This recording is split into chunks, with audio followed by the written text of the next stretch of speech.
Good. I'm like, I have to hiccup. I don't want that to be the first thing that happens. All right, we're good. Awesome. What's going on, guys? Dr. Andrew Fix back with the code. Again, I'm from Physio Room. I'm a physical therapist, and we're doing another interview episode today. I'm sitting in the gym with Lizzy Wolterbeek, owner of Embodied Movement Training Systems here in Centennial, Colorado. Lizzy, thanks for having me over here, and thanks for being on the show. Yeah, thanks so much for having me. I'm excited. Absolutely. Well, Lizzy, what I would love for you to do is just sort of like paint the picture, give us your background a little bit, how you got into, starting your business, how you wound up here. Just like tell us a little bit about you. Yeah, you got it. So from like mid-teenage years, probably, I've always had sort of a thing for fitness, working out. I, kind of to start on what makes my business different, what makes me different. For how I got started, I had an eating disorder for years. I kind of worked through that through fitness and went through a lot of different journeys and phases with what my goals were and what I was trying to accomplish. And when I got to college, I decided I wanted to, really incorporate fitness or, the body somehow in my life and in my job eventually. So I got my degree in athletic training, which is, kind of similar to, let's say, like sports medicine, right? One degree down from physical therapy, which obviously, you guys talk about a lot here. So a lot of parallels.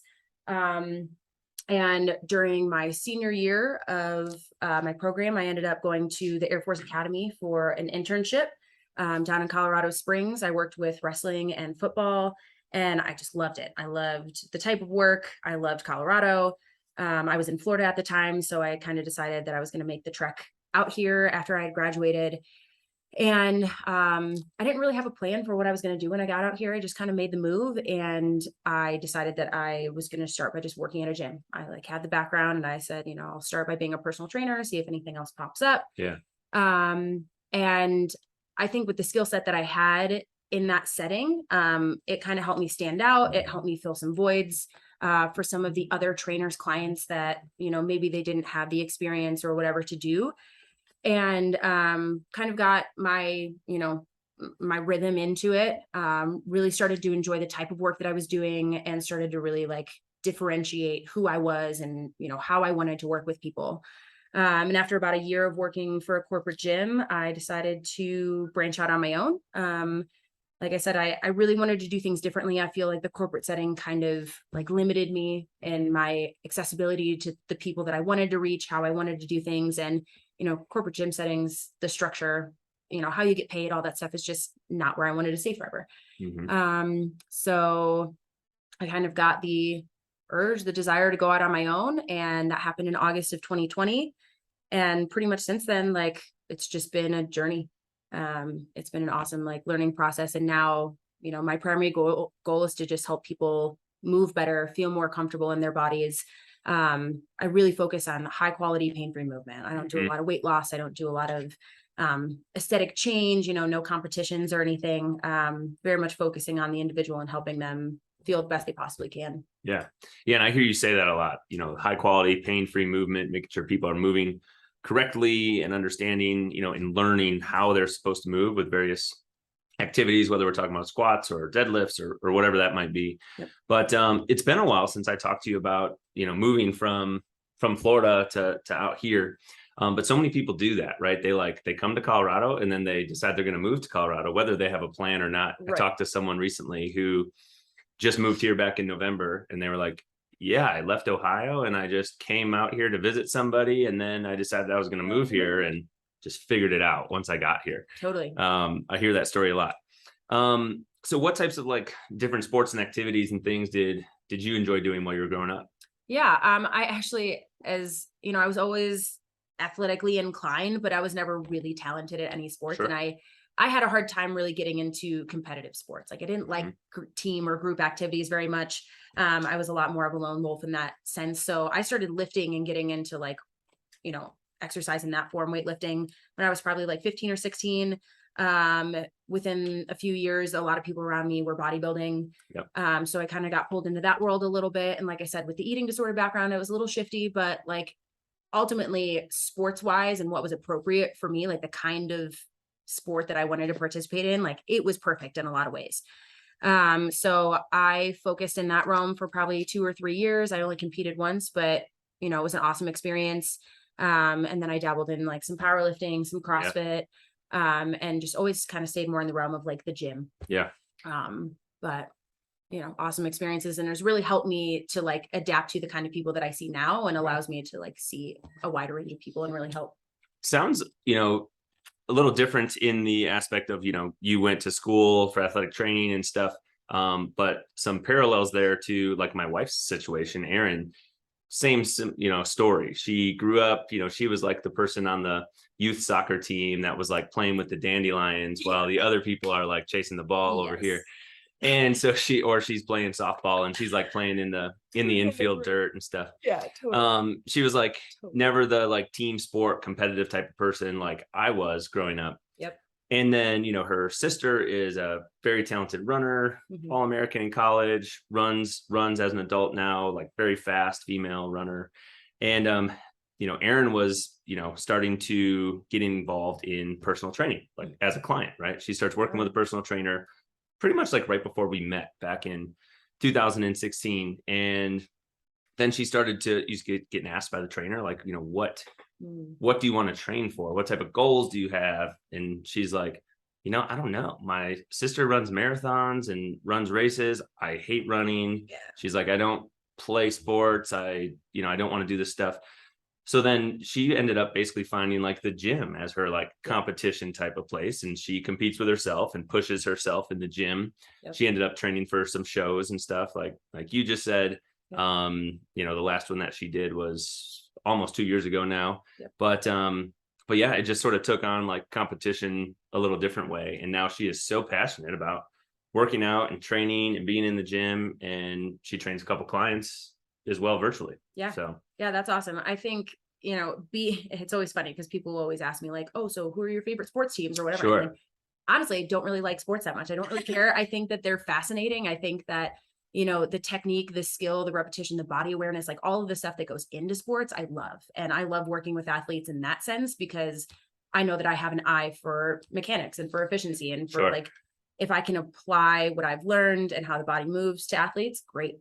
But as far as like the actual, me doing it or watching football or anything on TV, like, I don't really care. I'll watch for, when the athletic trainer runs out in the field and be like, oh, yeah, what's happened? Right. What's the they always cut out at that part anyway. So it's drives me nuts when that happens because, you and I are those two weird type of people who like, we want to see the replays of the potentially, really nasty looking injury or something, but when it's real bad, they never do show the replays, and you have to find myself looking it up on YouTube later for who happened to have their camera on the screen. So you moved out here, you said August of 2020, right, is when you like fully dove in. Is that what you said? Yeah, I moved out here in July of 2018, right when I graduated, and then spent about a year. Oh, so I guess I started in 2019. Okay, I was gonna. That makes more sense because like when I met you, I was like, I thought you already were like starting this. Because I think we met in the summer of 2020, basically. Yep. Okay, so you moved out here in 2018, started Embodied Movement in 2019. Yeah, moved here in 2020. So this private space that I have here, to this location. Okay, you got it. Got it. Yeah, and I mean, I think, like I said, the small business route, I never necessarily envisioned myself being an entrepreneur, running my own business, anything like that. But I think that there were so many like opportunities and so many benefits to doing it this way. And as far as like building and growing a business, also you being in BNI and like having the opportunity to network and to like market myself in a more authentic way, in a personal way.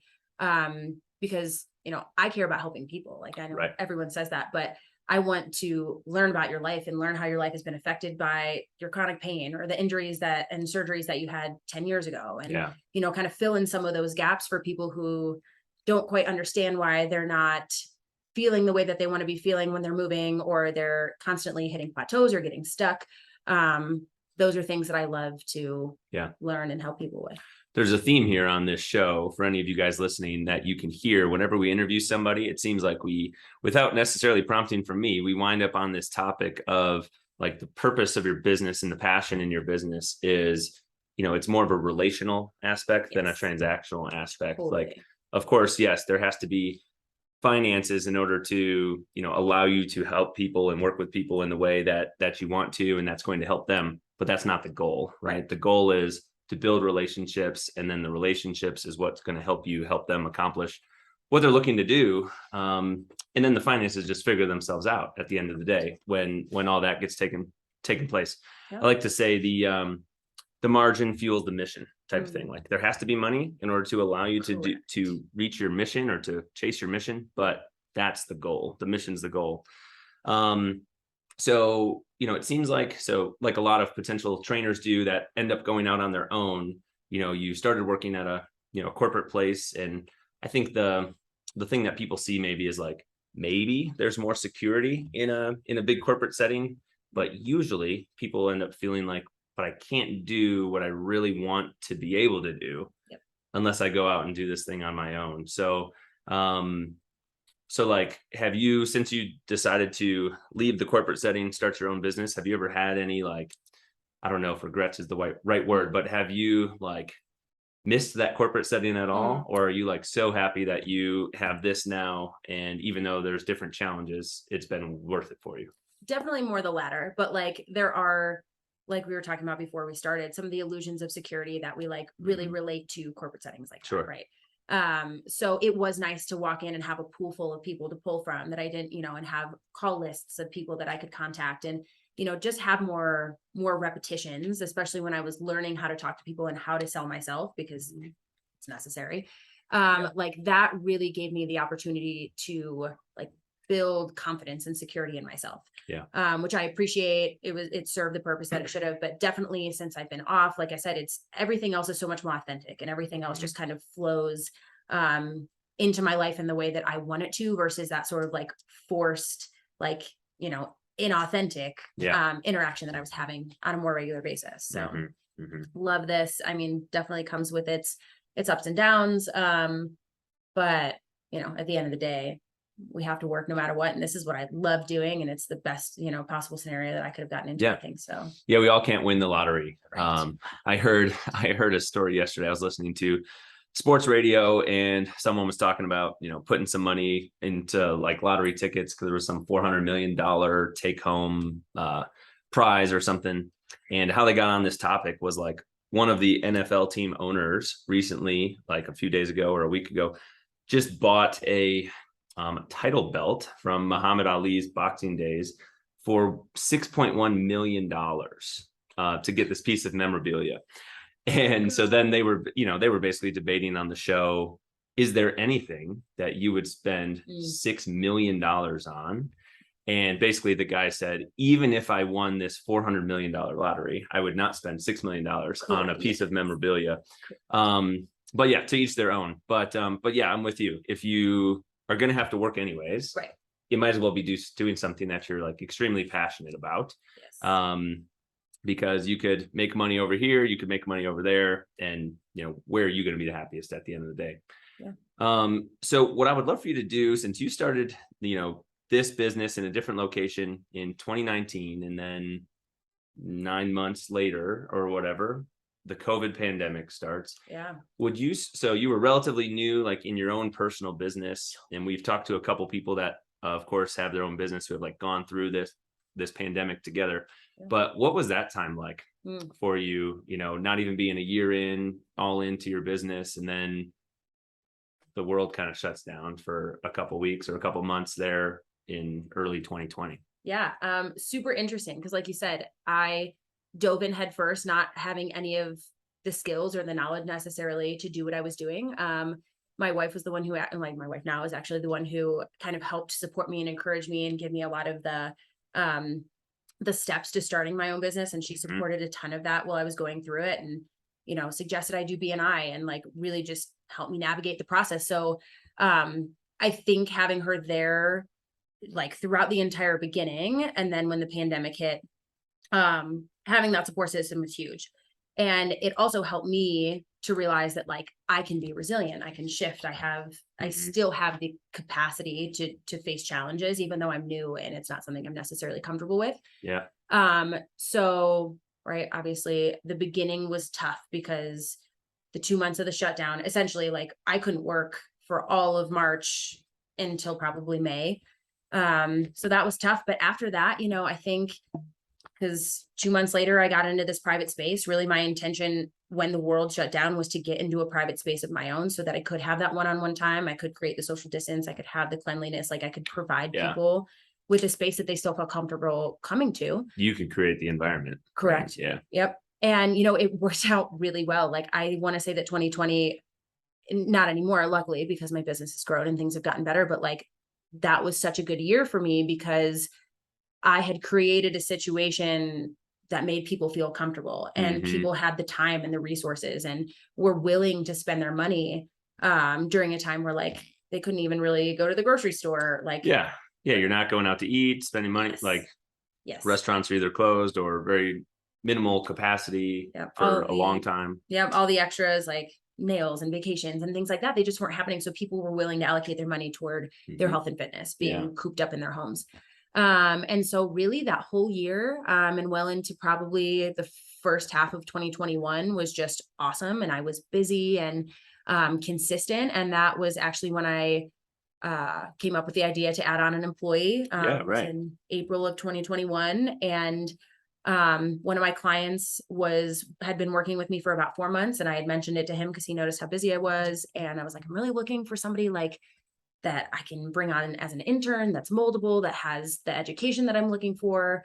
Like I'm okay with a little bit less experience because I want to create help them create their style and make it mesh with my brand and everything like that. So I brought my employee Maddie on in May of 2021, and she started taking clients of her own in August. Yep. Isn't that crazy? That's been a year. Yes. It's been a year. Yeah. It's about to be, it's about to be August next week. Yeah. We were as of the recording of this. So crazy. Yeah. So, and then unfortunately, like the world kind of started to shift back, right? I became blatantly aware of how much money and time and resources people normally allocate to other things. Sure. And, everybody was super stir crazy and wanted to take vacations, and we're going back out more often without masks. So people were getting sick, and it was just like, there was so much variety, variability there that then became a challenge. But, I would always kind of tell myself, like, if I could handle the challenge of the pandemic, I could handle the challenge of going back to real life. Yeah. So that's for sure. Yeah. Even though after being, living a certain way for basically 2 years, going back to real life does feel abnormal because that's not what you've been doing for the last 2 years. Right. But you're totally right. Like my wife and I recently traveled. Like it seems like everybody is like traveling now. Airlines are probably having a hard time. There's like delays everywhere because the places are just packed. But I think I don't know how long, but that's going to rebound and things are going to hopefully steadily trail back to like what real normal feels like a little bit here. As I think even though whether someone's a fan or not, I think like sporting events, concerts, like these like types of activities that we were all very accustomed to doing that we basically were unable to do for a year, as those things get back to more normal, and I think that's like an indication that like everything else is moving back to normal too. Yep. I think you started to go down this path of, you brought on a team member to your team, which opens up a whole new set of challenges, right? Sure. Where you're not now the only person that you're responsible for. There's someone else's thoughts and ideas and whatnot to take into consideration when you guys are making decisions, even though you're the owner of the business. So how have you seen, some like growth or change in yourself in the last year, having a team member that you share space with and collaborate with and strategize with and things like that? Yeah. I mean, it's been interesting, right? Because same thing, like I knew that was a next step in growth that I wanted to take. I was sustaining for a long enough period of time where it seemed really appropriate. And, and then things kind of got tossed up and it became hard. And then she was entering a situation where there was more variability than there had been in 2 years. And I think for us to work together to navigate it was really challenging. But I saw myself kind of showing up. I've always wanted to like educate and teach. I feel like most of who I am as a personal trainer, even with that title, I don't feel like it quite gets at all the things that I do and that I want to be doing. But so to kind of be like a mentor or to educate somebody on like my process and what I went through. I mean, I started my business when I was 23. 23 or 24. Yeah. And Maddie's also, she's 23 now. She was 22 when she graduated and kind of signed on. So I have like a special spot in my heart for her because it's hard to just like go out and start doing something. Yeah. And like I said, I had a year to get my feet on the ground and to like have that sort of security blanket and figure it out that like she didn't get. So I tried my hardest to like just give her information, ask her questions, like make her feel like she had a safe space to give input. You know, take as many opportunities as I could to just like teach her stuff, because that's the only way that you learn when you just go out and do this experience and mentorship. And so, you know, it's been really fun when I have my life together and when things are good and I can show up for her. Like, it's very exciting. It's very fulfilling. It's very, like it adds a ton of value to my life and my day and my business. Yeah. But it definitely is hard when you're like struggling personally, things in your own life are kind of going. And when it's just you, some of that stuff can sort of happen and nobody gets affected. Right. You're not accountable to anybody but yourself. Right. Yeah. So there definitely have been times where like, you know, she's been strong and resilient and stuff when I've kind of struggled and I got really lucky, you know, not everybody can bring on a person and have them stick around for a year, especially when things, you know, when there's a lot of variety. I mean, I changed a lot of things over the course of the first couple months that I brought her on. And as far as business structure, pricing, like what I was doing, because I was trying to adapt to circumstances and stuff. And she just like was a trooper about it. Yeah.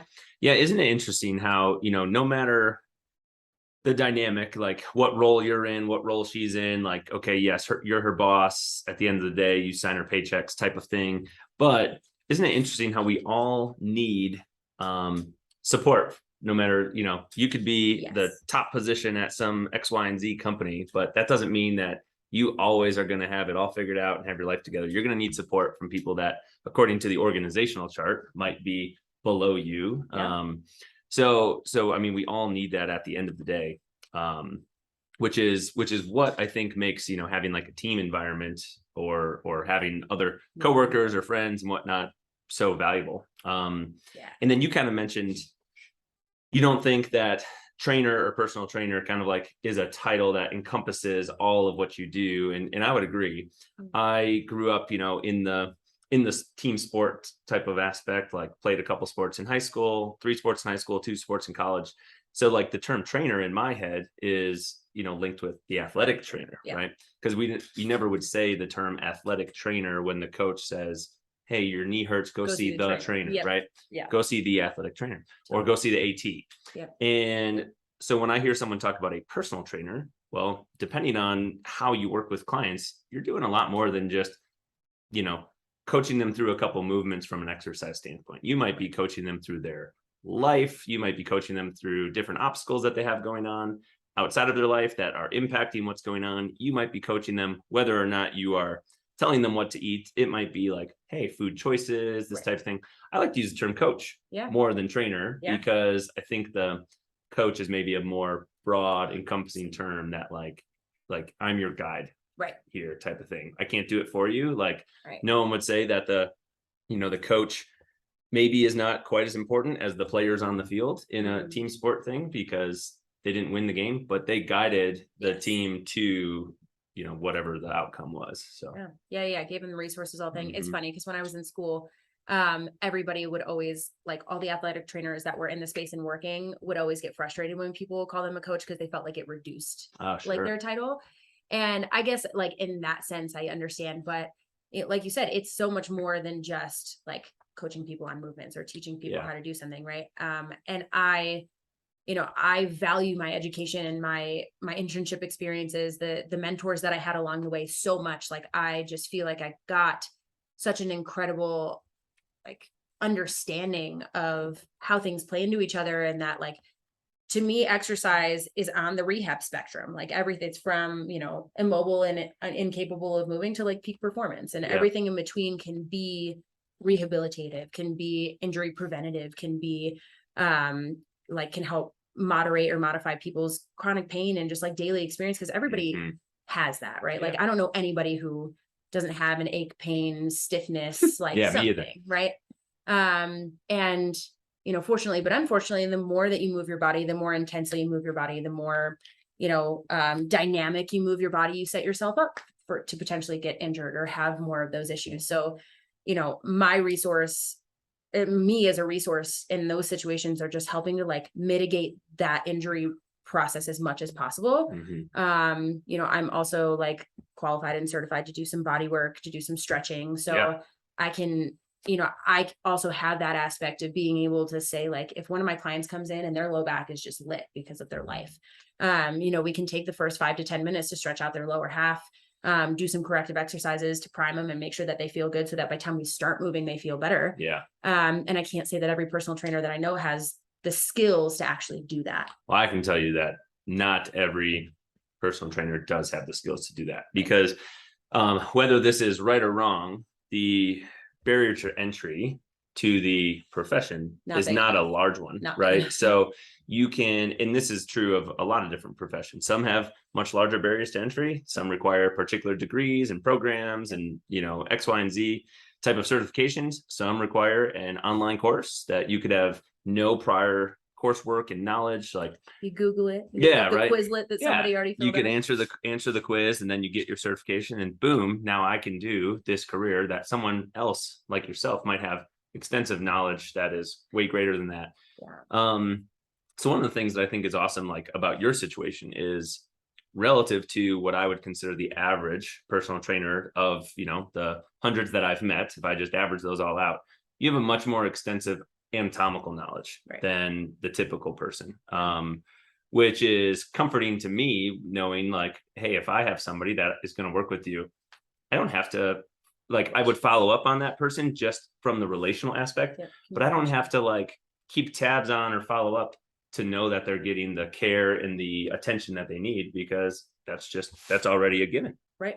So. Yeah, I appreciate that. And, it's been kind of frustrating throughout the process because, like, I'm not here to judge anybody or say anybody's better or worse, but at the same time, like you said, that I've always, since I started my degree, since I started my program, I was like, I have to learn this stuff and I have to integrate this stuff and I have to understand how to think critically through things and like look at the individual in front of me. And I feel like, because I hold that in such high regard, it does make me stand out and be different because, unfortunately, there are a lot of people who enter the fitness realm and decide they really love it and it's really exciting and they have their own journey. So maybe I'll like coach somebody else. And being a motivator and a cheerleader is a good part. Like it's a fun part of the job.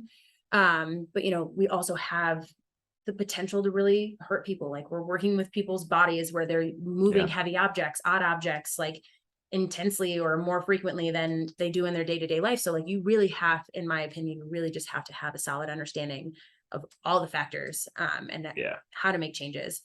Absolutely. Yeah. Now I know, I've kind of we've gone on some tangents here, but what I wanted to sort of like ask you, and maybe back up just a touch, so that you have an opportunity to dive back into, who you work with, what you do here at Embodied Movement Training Systems. So if somebody's listening to this podcast and, what would you tell somebody that you meet out in the community about like what they can expect when they come in here? Like, what is your process like of working with a client? You meet someone new, they decide they're going to come in, for that like initial visit with you. What can someone expect to work with you guys? Yeah, totally. So we always do a free 5-minute consultation to introduce. It's always in person because we do extensive like movement assessments, which to me is the most valuable part about coming in for a consult with us, is that we take the time to look at how you move before we have you move intensely and with weight, right? Like when I was at 24-hour, their consultation process looked like 5 minutes of talking and 45 minutes of making people sweat. And like, I understand, but at the same time, there's a lot more information gathering. So I kind of built the consultation based off of my evaluation process when I was in school, going over history, going over goals, going over personal life, going over like really getting to know the person in front of me so I can understand what factors have contributed to where they are right now and where we're trying to take them. Yeah, it's always fun when I get to, whether I'm like filling out papers or this is on a digital, iPad or computer, and I get to that question on some sort of like history form, and it's like surgical history, and there's like usually not enough lines for me to write down all the stuff that I do. It's like, all right, I've had 5 major surgeries. There's not 5 lines here. So let me try to write as small as I can to fill this in. Oh yeah. But yeah, okay. So you have them, you go through an extensive history and getting to know all of the facets about that individual. Yep. And then we move into the movement portion, the movement assessment portion. I always go over a squat, a hinge, a core stability test, an overhead range of motion. And then depending, I have a lot of people who come in and say, like, my hamstrings are just really, really tight. I'll do a mobility versus stability hamstring restriction test.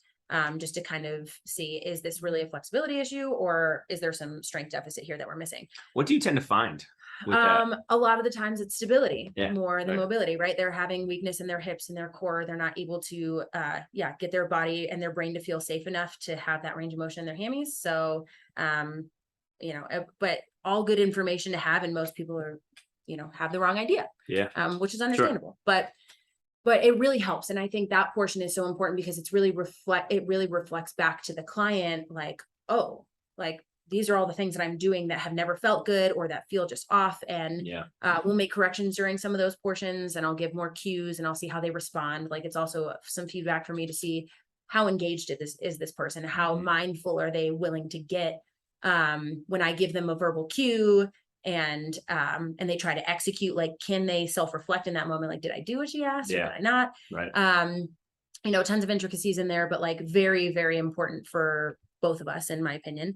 And then at the end, we'll go over like general idea for plan program. And I always like take people through phase programs. I've used kind of like a 3-phase model to where when I was in school, we learned like certain week periods. The first adaptations that you get are more like neural, right? They're brain adaptations. It's coordination. It's all the stuff that happens very quickly when you're mindful and intentional and do it repetitiously, I guess. And then next phase is more actual like strength building, right? Muscular adaptation, habit forming, all of that stuff, getting out of pain, feeling stronger, feeling more mindful, whatever. Yeah. And then in that phase 3, it's really just like, how do we, now that we've established the foundational strength and we've really been intentional and we have new patterns, like, how do we set you up for long-term sustainability? And like I said, it's a process that I built based off of things that like hours and hours of working with people and just seeing what the best way to set people up for success was. And then after that, people come in and they start executing their program, and it's all very personal and individual based off things that I found in the assessments. And, it's adaptive, and we're able to like I said, if somebody comes in one day and they're like, hey, I'm really not feeling well. Yeah. We have other options. You see, and that's the part right there that, like, one of the major factors that I think sets apart a good coach from a not quite as good coach is the ability to adapt based on the scenario that's in front of you. Like, maybe you have planned a relatively heavy deadlift day for somebody, or squat day, or whatever it is, relatively heavy intensity day. Yep. But then they come in and told you, my new baby was my 9-month-old was up all night. I got 2 hours of sleep. Well, there's a good chance that you're probably going to scrap the plan that you had, adapt it based on the scenario, because their body's probably not in the best place, even though they could potentially, handle that. Yeah. Is it the best decision? Probably not. Correct. Right. So like, that's something that I think is like, that's one of the biggest value pieces that I find to why should somebody work with a coach?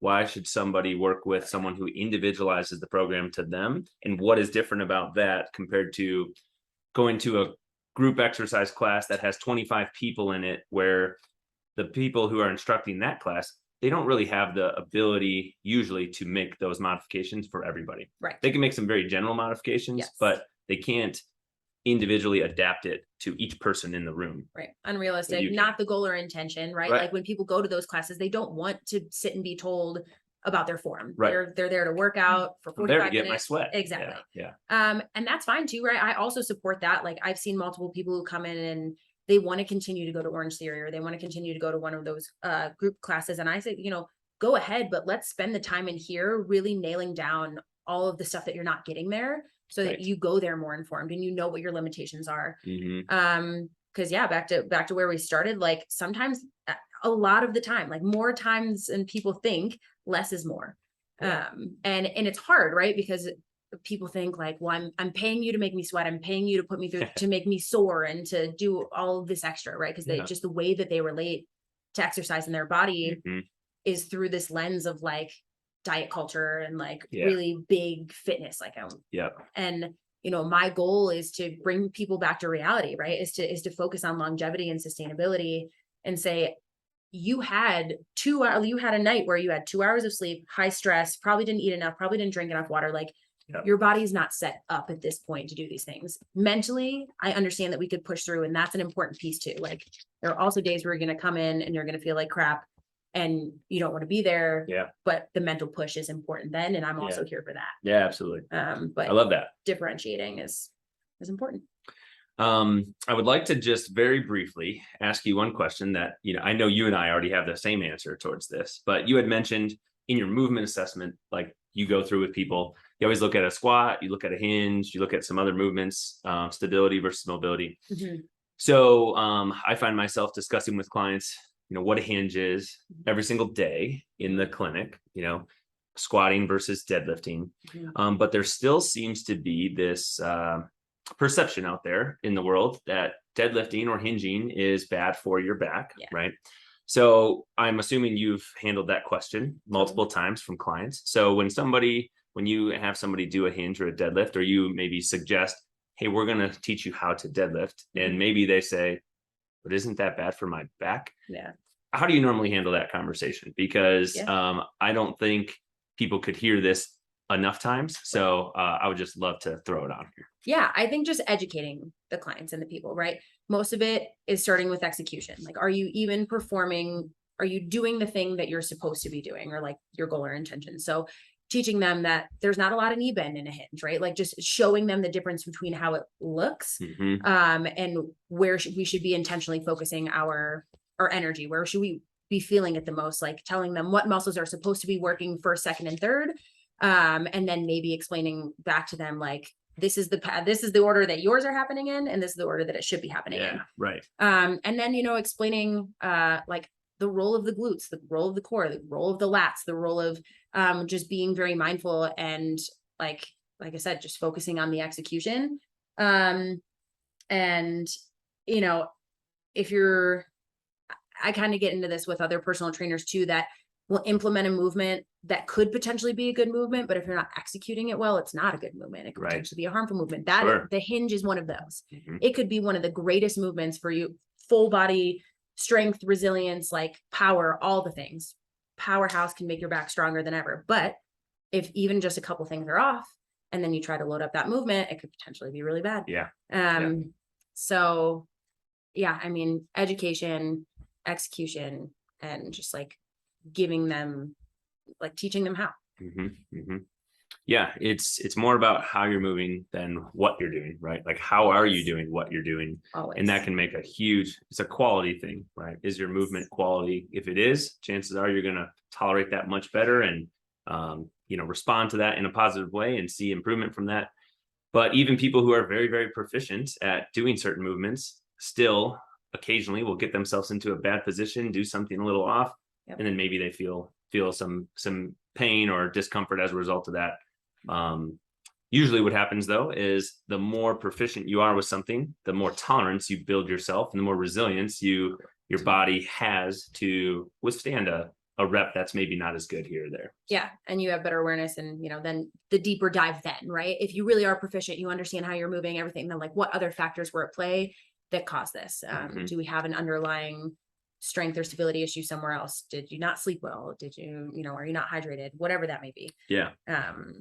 So, I mean, that's why I love all this stuff. It's super intricate. It's super detailed. It's as individual as it is. It's also very similar throughout. Like, it's just making those minor changes depending on who's in front of you. And, I love it. Yeah. Now, how I want to kind of like start to slowly wrap this episode up, is I feel like you have a little bit more, because of your personal experience with it. What's the word I'm looking for? I don't know if expertise is the word I'm looking for, but like you have more ability to talk on this topic that you started to go down before on, body image and eating disorders and things than other people that we've had on this show who may not have had that same personal experience that you've had. Yeah.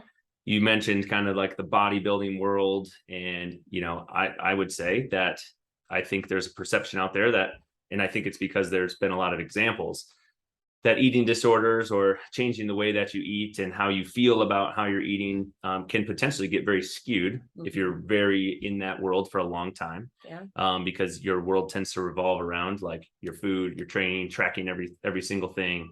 And if you don't do that to some extent, it's going to be hard to get the results that you're looking for. Yeah. So there was a recent story that I just saw on Instagram yesterday. I decided to share it to my page. The 2022 track world championships just happened, or I don't even know if they're 100% done, but they're like most of the way done. If they're not, just happened in Oregon. And I was sort of like trying to stay tuned in to some of the highlights. And one of the runners, and hopefully I pronounce her name right, Kiera Diamato, she's a U.S. marathoner. She took 8th place at the World Championships a handful of days ago. She was, she's a world-class runner. She's thin. She just happens to be, maybe taller than the average runner. So she's like sitting out somewhere, like at a park or at a restaurant or something.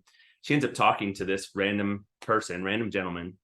And, oh, hey, what do you do? Are you here for the World Championships? Whatever. And she's like, yeah, I'm actually a marathoner. She didn't tell him.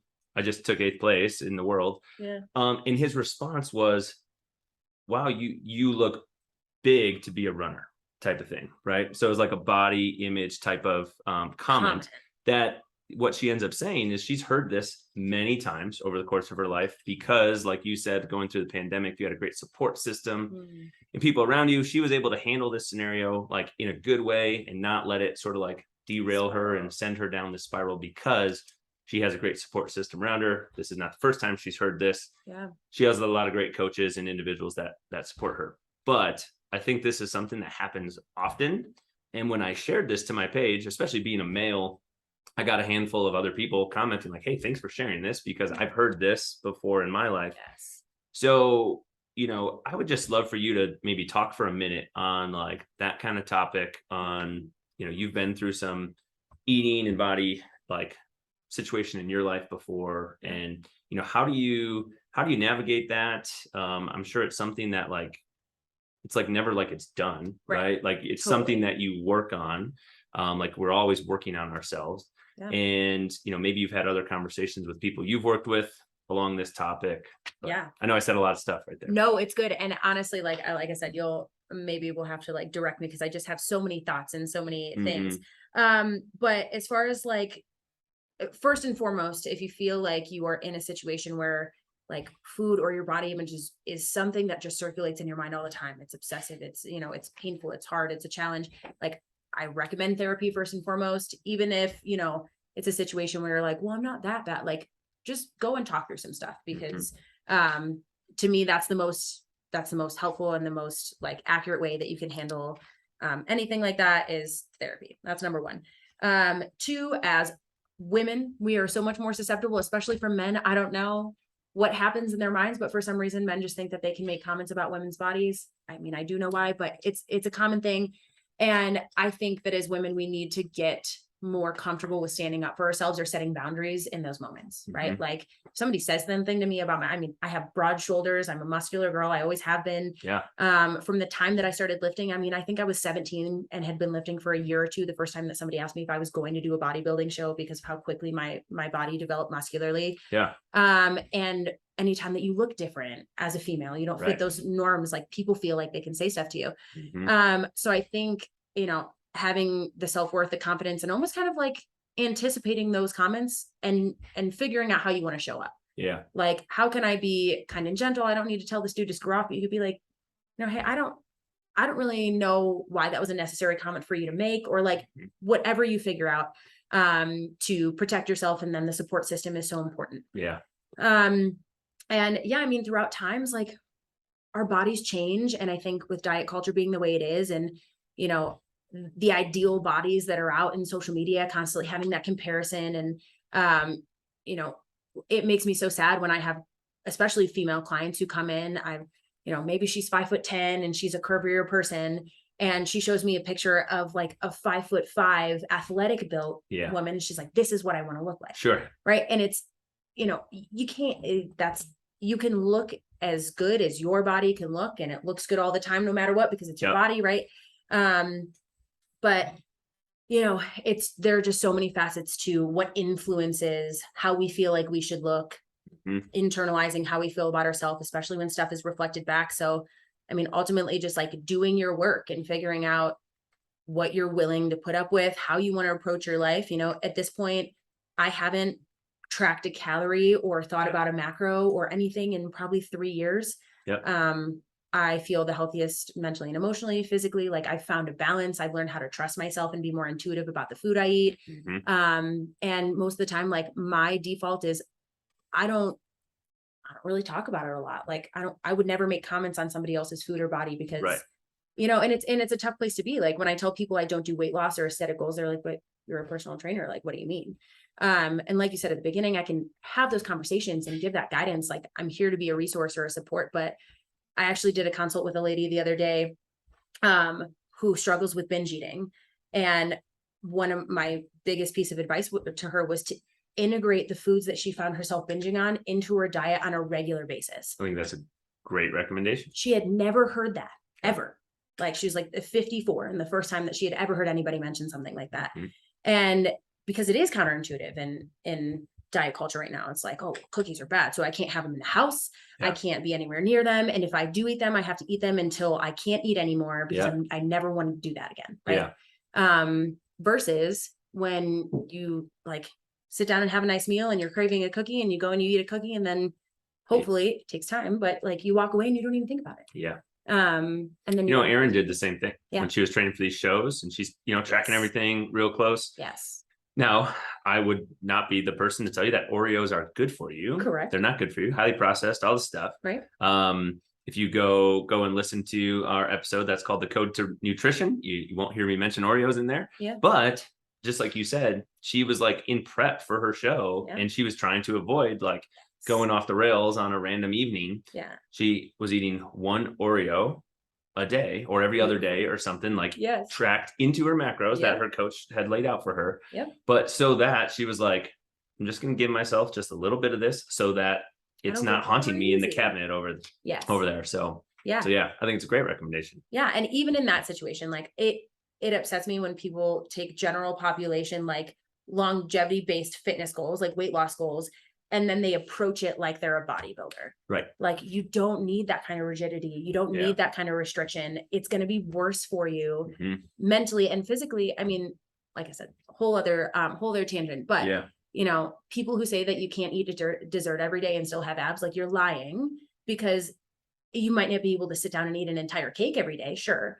But like, you have a bite or two of cake at a time when like you feel secure and confident enough with food that you can have a bite or two, feel the satisfaction, and walk away. Like, that's asinine to most people, because they think like, oh God, I just could never control myself in that way. And trust me when I say, I spent 10 years in a binge restrict cycle, feeling controlled and just absolutely obsessed with food and my body.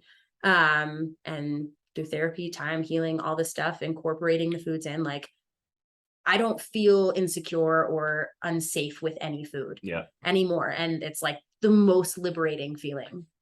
It's different, right? Because like, you feel like the control's back in your hands type of thing. Right? Like, it's not controlling you, you're controlling it. Correct. So that's the No, I appreciate that. Totally. I just kind of wanted to talk on that because we haven't gotten into this type of conversation on any other episodes that we've done. And it was relevant to this like recent post that I saw. And, I don't know who this person was that made this comment. The comment is, first of all, it's uncalled for. Right. It's unnecessary. Like, talk about something else. I mean, my God, talk about the weather or something for crying out loud. And then second of all, this woman is in like, this girl credit. She's in like peak shape. She does not look big for a runner. She's just tall. Yes. Right. She is tall. She is super lean. Yes. She's super fast. And I mean, maybe the average, like really, really high level endurance runner probably does tend to be a little bit shorter. That's a more economical, like efficient situation. Yep. However, then say that. Say, wow, you're really tall for a taller. runner. Yeah, exactly. Because those are different words. Big and tall are Yes. not the same thing. Yes, yes. And even though we kind of use them a lot at the same time, but that's not the, the messaging. yeah, that's not what the person hears you say, right? Right. And a lot of times we don't think about how something might be received before we say it. Yeah. We just say things, and unless you are, whether it's called out on it or questioned back after the fact, like people just get used to making these comments and then they Yes. keep doing it. Exactly. That's But if what- someone were to ask them, why, in like a very polite tone, like, why did you think you needed to mention that? Correct. Right. That's I setting don't a know that boundary. they would have a, I don't know that they would have a response back because they've probably never been asked that question before. Right. Yeah. And that's where I think the boundaries are important, because not only are you standing up for yourself, but you're teaching that person what's okay and what's not okay. Yeah. And when you don't have, the security, and it's hard, right? It's hard to speak up in those moments, but when you don't have the ability to stand up for yourself, then they're just going to continue to go around and do it because they don't know. Yeah, exactly. And then really quick, just off of what you said, there's no one body type for any situation, No, right? there's not. And how you look does not necessarily correlate to your level of health, right? Like I can promise you that when I was 7% body fat and 120 pounds, and ripped. Yeah. I was so much less healthy than I am at 135, 140 pounds. Yeah. Eating well, sleeping enough, drinking enough water. Like just because somebody looks really fit doesn't necessarily mean that they're healthy. I think that's an extremely important thing to mention. And I think it gets a little confusing, right? Like in culture and in society, we see these magazines, we see all this stuff, but we have like two problems going on, right? We have the average person in the United States is unfit and unhealthy, right? Overweight, obese, high percentage of those things, high percentage of type 2 diabetes, things that, we have control over that we could improve. Now, the FDA and stuff isn't helping us do this, and government's not helping us do this because what's getting promoted doesn't help promote health and wellness. Yes. But we also have a skewed perception of like what healthy is, because we see people, like you just said, someone who's like absolutely shredded. That doesn't mean they're healthy, right? That means they're really lean and potentially very muscular. Yes. That doesn't mean that they're healthy. Right. They might be doing a lot of other things. There might be a lot of Photoshop and steroids and who the heck knows what else is going on to make that person appear the way that they do. But, we got these two ends of the spectrum. Yeah. When really we probably need to be in the middle somewhere, right? And have a little bit of balance, and having, depending on how you're talking about health, right? It's what you eat and how your body looks and feels, but it's also, what's your stress level and what are your community relationships like, and what's your family life like, and what's your work, and like health is a very multifaceted thing. So yeah, and those things can affect your physical body. I remember at a point where I was going through a lot in my life, lots of stress, lots of changes, lots of things, and I got very physically ill as a manifestation of all of that, like mental and emotional stress. I put on 30 pounds in like 3-4 weeks, like short period of time. My body just started packing things on, right? And I didn't change anything. I didn't change the way I was eating or exercising, and actually the resolve of that situation was working out less and eating, more often, and drinking more and sleeping more, taking more days off, like, because stress can be such a thing to where it has more control than any control that you try to like take in. So, obviously that's a little bit more of a unique situation, but it's real and it matters. And if you're somebody who's like really struggling to get to a place that you want to be, look at your stress levels first. Like look there, how many things are happening that are just absolutely creating chaos or turmoil in your life. And then, maybe try to modify that first, because eventually your body thinks even good stress is stress. And we can't handle stress. And so, Right. Well, and I think, there's just another kind of point to the solution, or, the direction that you should go to help address a particular problem isn't always intuitive, right? It's not always what you would think. Like, you just said the answer was a lot of the things that I wasn't doing. It was the opposite. That's why it's always important to have resources and coaches and things at your, at your disposal, that people that you can reach out to help you look at a scenario different than what you're seeing it yourself. Like take that 30,000 foot view at the scenario, because it's hard to see it when you're in it, type of thing. Well, we could keep talking about this forever, but I want to make sure if someone was listening to this and any part of this episode resonated with them, they want to be able to reach out to you, get in touch with you after the show. What's the best way for people to get in contact with you, whether that's, social media or however it is? What's the best way? Yeah. My website has the most like information on it. My phone number, that's how you email me to book a consult. So it's www.embodiedmovementts.com. Super easy. Both mine and Maddie's information is on there, so you can take a look. We are also Embodied Movement _TS on Instagram and Embodied Movement Training Systems on Facebook. Any of those ways are good resources for us. Awesome. Lizzy, this was great. We'll put those, website, social pages and things in the show notes for this show. So if you guys are listening to this, you'll be able to find those. If you have any issues with that, please reach out to us at the code, or type those things in that you just heard Lizzy say. But thank you so much for your time being on here. If you do get people reaching out to you kind of about any of this stuff, or if we do, and it basically comes up like we need to do another episode on one particular topic that we started to talk about, then we'll make that happen. But Awesome. Appreciate all of you guys for tuning in to the code to listen to this. And Lizzy, I hope you have an awesome day. Thanks, Andrew. You too. Appreciate Great. it. Thanks, guys. Thanks so much. Thank you. Nice.